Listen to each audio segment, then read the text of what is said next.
It's Srinivas here. Welcome to our channel. I got a query from one of my students. Like there was a question in one of the interview. Like, what is the difference between pay through date and pay from date? He was a little bit confused regarding these questions, like how to identify the difference. What is the purpose of pay through date and pay from date? And when we are submitting the PPR, so let us try to understand what is pay through date. So when you are submitting the PPR, you will get this due date, and during the submission, you have to provide the pay through date.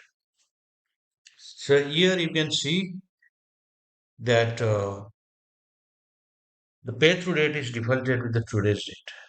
But if you want to select all the invoices which are due by a specific date, for example, let me mention like September 30th. So if the pay through date is September 30th, so whatever invoices which are due till September 30th, they will be selected in the PPM.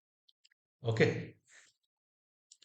Pay through date. If the September 30th, it will pick the invoices which are due as of September 30th. Even if you are submitting the invoice today,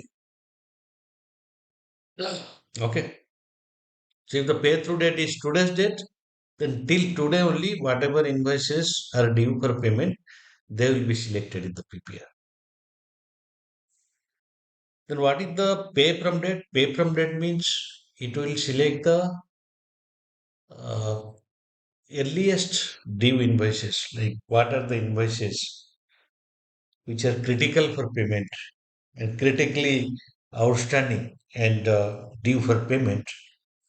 So you have to select a suitable date as pay from date. For example, if we want to select here 16th, or you can mention pay from date like September 1. Okay. So what are the invoices which are due from September 1? It will be selected. So that means from September 1 to September 30th, in between whatever invoices are due for payment, they will be selected in the PPR. Okay. Hope you understood.